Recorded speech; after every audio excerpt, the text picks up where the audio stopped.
everyone, I hope you're well. I'm going to read you another story today. First of all, I want you to have a think about if you've ever been to stay at anybody else's house for the night. Maybe you stayed the night with a friend, or maybe you stayed over with your grandparents. The boy in our story, Nat, is going to do exactly that. But his grandma has got some rather unusual house guests. So today's story is called Grandma's Bears and it's by Gina Wilson. And it's absolutely one of my favourite stories because when my son was in reception at Southfield Park about 11 years ago, he brought this book home from the school library to borrow for the week.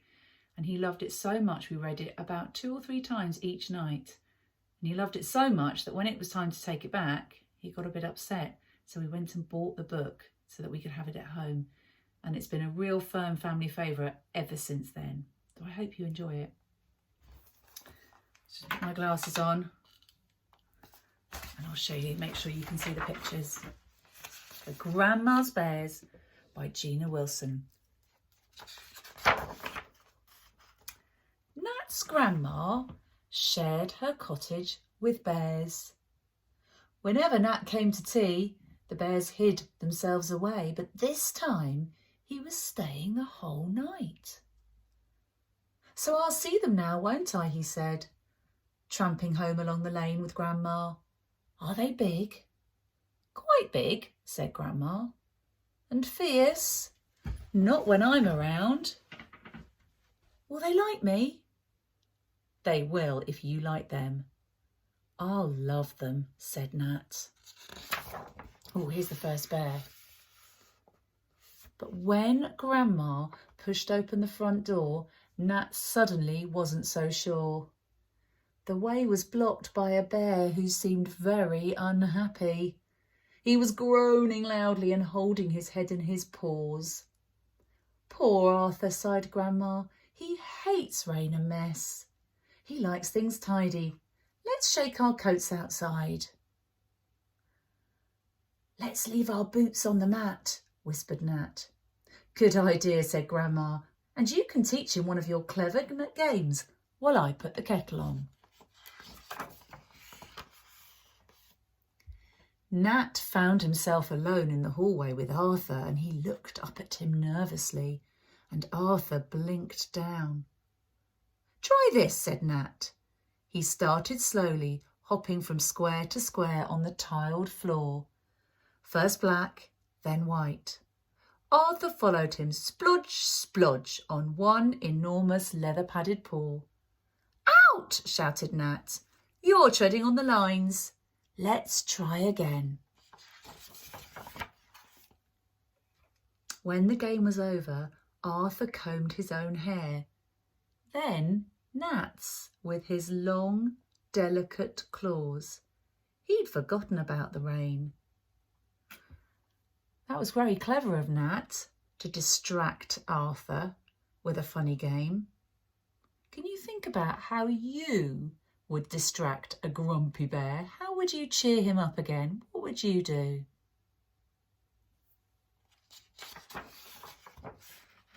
Oh, who's this? Grandma was in the kitchen with a round woolly bear called Aggie. Aggie was leaning over the sink, rubbing her eyes. She's got soap in them, explained Grandma. Aggie turned around. She couldn't see properly. Her nose was frothy with suds. She thought it was ice cream, said Grandma. Can you have a think about why would Aggie think that the soap suds in the sink were ice cream? Can you have a think and have a look? What do they look like? How would you describe them? I think that maybe they look fluffy. A bit like the ice cream you get in an ice cream cone from an ice cream van. And I think she thought that's why it was ice cream. Nat wanted to give Aggie a hug, but he didn't quite dare. Can we find her a treat, he asked. Donuts, suggested Grandma. I bought some for tea. You share them out while I go and light the fire. Nat sat at the table and helped himself. Want one, Aggie? Oh, I think she does. Look at her. She's bounding over. She bounded forward, friendly and wet. Shrumph. She was in the mood to polish off the lot. Slow down, giggled Nat. One for you and one for me. When the doughnuts were finished, Aggie slurped the sugar and jam off her own nose. Then Nat's, with her flannelly tongue. She'd forgotten about the soap suds. The living room was warm.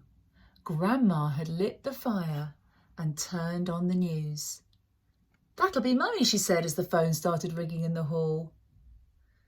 Tell her I can't talk, said Nat. I'm too busy with the bears. I think he's just found another bear. He could see Tum Tum sprawling crossly under the table with his eyes shut. Nat crawled under the table too. What's the matter, Tum Tum? Don't you like the news? Shall we change it? Tum Tum opened one eye. He yawned and stretched. And a little growl came out by mistake. A jar of honey rolled from under his tummy. He padded across to the telly and walloped its buttons. Look, there he is with his paw.